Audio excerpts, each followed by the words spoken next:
Rupanya kalau nak didengar kecek Nabi ko sansai apa ibu. Kalau nak didengar kecek Nabi ko sansaru apa?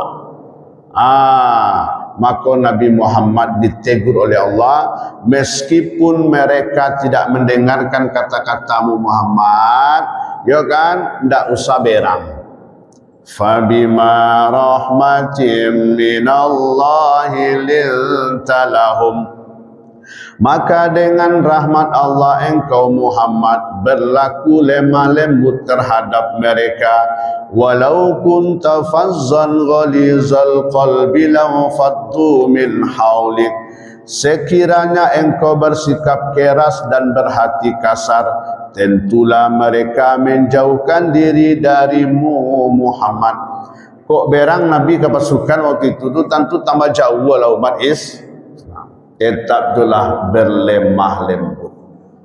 Jadi sikap sebagai seorang pemimpin, siapapun kita, mesti berlaku lemah lembut. Sabbihisma rabbikal a'la alladhi khalaqa fasawwa.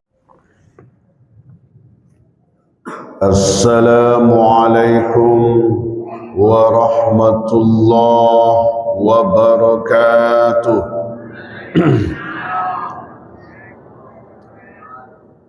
Alhamdulillahilladzi ahyana ba'dama amatana wa ilaihin nusyur. Ashhadu an la ilaha illallah wa ashhadu anna Muhammadan abduhu wa rasuluh. Allahumma salli ala Muhammad wa ala ali Muhammad. Qala Allah Ta'ala, a'udzu billahi minasy syaithanir rajim. Bismillahirrahmanirrahim. Fabima rahmatin minallahi linta lahum, walau kunta fazzan ghalizal qalbi lanfaddu min hawlik, fa'fu anhum wastaghfir lahum وشاورهم في الأمر فإذا عزمت فتوكل على الله إن الله يحب المتوكلين. Maka berkat rahmat Allah engkau Muhammad berlaku lemah lembut terhadap mereka. Sekiranya engkau bersikap keras dan berhati kasar, tentulah mereka menjauhkan diri dari sekitarmu. Karena itu maafkanlah mereka dan mohonkanlah ampun untuk mereka, dan bermusyawarahlah dengan mereka dalam urusan itu. Kemudian apabila engkau telah berbulat tekad, maka bertawakallah kepada Allah. Sungguh Allah mencintai orang-orang yang bertawakal. Al-Quran Surat Ali Imran ayat 159. Sadaqallahul azim. Bapak Ibu jamaah subuh rahimakumullah, tentu kita bersyukur kepada Allah Azza wa Jalla atas segala limpahan nikmat yang Allah berikan. Di antara nikmat yang besar itu adalah nikmat iman, nikmat Islam, nikmat sehat. Semoga kita semua selalu diberkahi oleh Allah Subhanahu wa taala.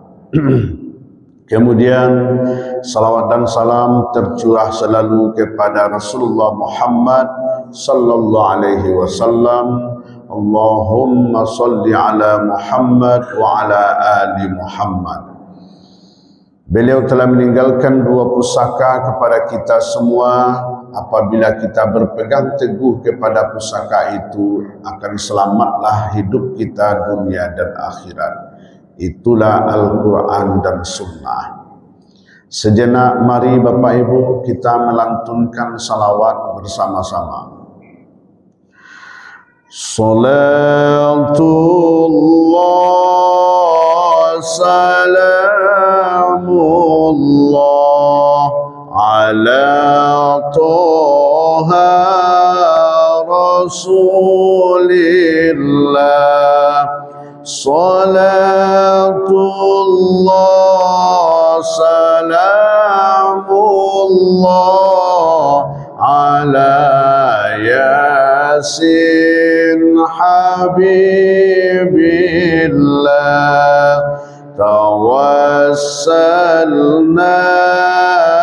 bismillah wa bil hadi rasulillah wa kulli mujahidin lillah bi ahlil badri ya Allah. Salatullah salamullah ala Toha Rasulillah. Salatullah salamullah ala Yasin habibillah. Alhamdulillah. Bapak Ibu, kenapa kita bersalawat? Karena Allah yang menyuruh kita bersalawat, dan bahkan Allah dan seluruh para malaikat pun bersalawat kepada Nabi Muhammad sallallahu alaihi wasallam. Ayat yang kita bacakan tadi Bapak Ibu, surat Ali Imran 159 menjadi tema pada subuh ini. Bapak Ibu, sehat sedonya? Alhamdulillah. Semoga selalu begitu, sehat walafiat, umur panjang, rezeki murah. Amin ya rabbal alamin. Dalam ayat ini Bapak Ibu, Allah menyuruh kepada Nabi Muhammad sallallahu alaihi wasallam dan tentu juga kepada kita semua. Apa suruhan Allah Subhanahu wa taala kepada Nabi Muhammad, yakni agar Nabi Muhammad kepada umatnya selalu berlaku lemah lembut. Kenapa Nabi Muhammad disuruh berlemah lembut? Asbabun nuzul dari ayat ini, sebab-sebab turunnya ayat ini adalah setelah terjadinya perang Uhud. Jadi setelah terjadinya perang Uhud, ayat ini turun. Apa yang terjadi pada perang Uhud? Bapak Ibu, waktu perang Uhud umat Islam mengalami kekalahan. Umat Islam mengalami kekalahan karena pada waktu itu sebagian dari pasukan tidak mendengarkan perintah Nabi. Sudahlah tidak mendengarkan perintah Nabi, adalah pasukan yang membelot, yakni dibawa oleh kelompok kaum munafik yang dipimpin oleh Abdullah bin Ubay bin Salul. Pertama Bapak Ibu, Nabi menyuruh kepada pasukan pemanah, tolong naik ke puncak Bukit Uhud, kemudian apapun yang terjadi tidak boleh turun, jangan tinggalkan puncak bukit, tembak saja musuh dari ateko jo panah, tidak boleh kama-kama, tidak boleh lari. Kemudian mulailah perang berkecamuk antara umat Islam dengan orang-orang kafir. Maka Bapak Ibu, ampiang manang orang Islam lain dan bahkan orang kafir kola mulai lari. Lah takui dek kerana orang kafir kola lari, maka tinggallah yang namanya harta rampasan perang. Orang dulu baparang mambok bakar, mambok amih perak. Jadi tinggallah harta rampasan perang orang kafir. Dek kerana orang tu rampasan perang kau tinggal, maka tentunya pilihlah harta kau di orang yang tinggal, di orang pasukan umat Islam. Dipilih harta orang tinggal. Dari puncak bukit nampak lo di pasukan dan pemanah tadi nampak orang sedang memilih-milih harta. Nantap bayang dinyo. kau nak dapat jatah awak beko dah. Abi di kawan saudara rumah. Bantu ayam memakan jamuran. Ada ayam makan jamuran mah tak itu memilih tu. Dek nampak orang bersirabut, nyo turunlah pasukan ada di puncak Bukit Uhud untuk memilih harata rampasan perang. Lepas ibu dangan kau. Alai. Sedang sibuk-sibuk memilih harata rampasan perang, nampaklah di pimpinan pasukan orang kafir waktu itu, yakni bernama Khalid bin Walid, Sabalun Khalid bin Walid masuk Islam. Jadi Khalid bin Walid sebelum masuk Islam ini memimpin pasukan untuk menghancurkan Islam. Tapi setelah Khalid bin Walid masuk Islam, ini nak membela habis-habisan Islam. Nampak di Khalid bin Walid umat Islam sedang memilih-milih ratu nyo putar pasukannya ke belakang. Akhirnya nyo hantamlah pasukan umat Islam. Umat Islam mengalami kekalahan. Bahkan meninggal 70 penghafal Al-Quran. Meninggal 70 penghafal Al-Quran dan dimakamkan di daki Bukit Uhud tu kan ada pemakaman tu di muka tu berpagar tinggi. Pak Ibu nalaman cari kat situ, itu adalah pemakaman syuhada Uhud. Maka Bapak Ibu yang dirahmati oleh Allah, umat Islam mengalami kekalahan. Dek kalau umat Islam mengalami kekalahan, yang salah menyalahan lain. Wak kalau kalah kan tak itu. Kalau batang ko laraba koncek bisanya nanya nak. Yang salah menyalahan lah. Maka Nabi Muhammad selaku manusia biasa pada waktu itu tentu ada saketek. Dek gara-gara nak mandang kecek beliau kan. Jangan tinggalkan puncak bukit gua baik se pasukan dari atas. Nyo tinggalan, ndak nyodangan kecek Nabi. Rupanya kalau ndak didangar kecek Nabi ko sansai apa ibu.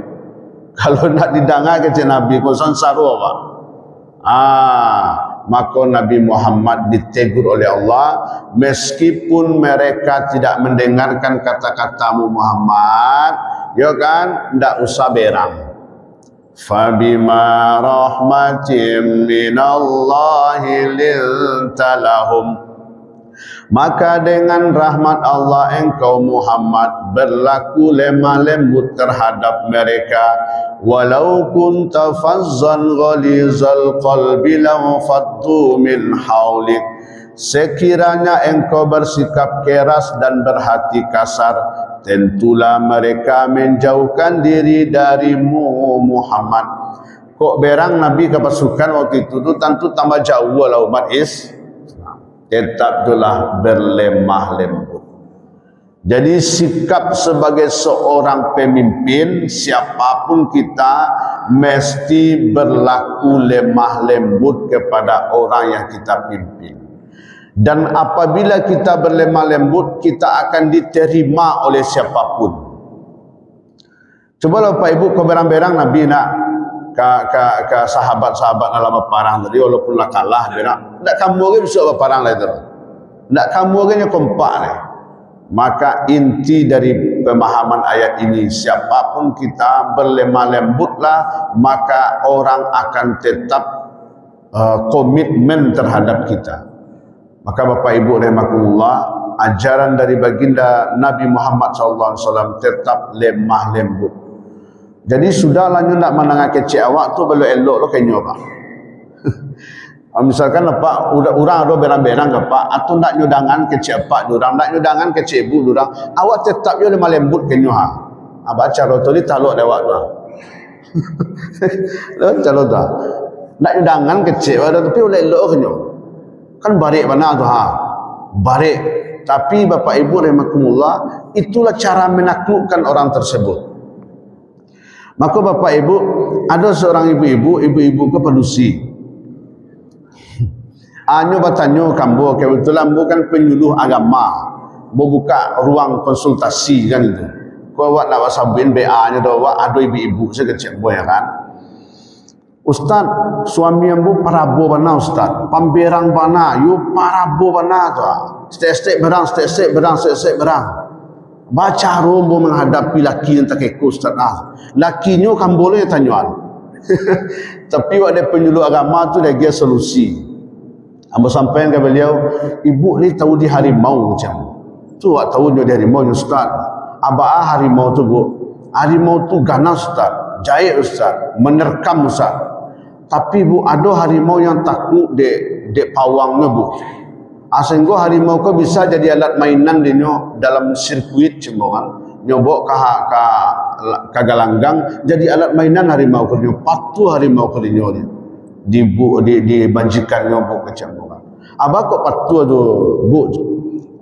Tentu yo ustaz dia makan, nyo elok-elok, nyo layani, tanya manjan dia harimau kau cino kan. Pokoknya elok-elok lah majikan tadi ke harimau tu ya patuhnya. Bertanya balik ke ibu tadi, laki ibu dia ada tak harimau tu cuma kan. Dia ada tak harimau tu ganas tu. Indak ustaz, dia nak ada tak itu mana tu. Kecil ambo kan paham sebut langsung. Jadi bapak ibu rahimakumullah, siapapun kita, apapun yang kita hadapi dengan berlemah lembut, walaupun harimau sekalipun dia akan tunduk kepada kita. Ternyata kelemah lembutan itu bukanlah sebuah kelemahan, tetapi itu adalah sebuah strategi.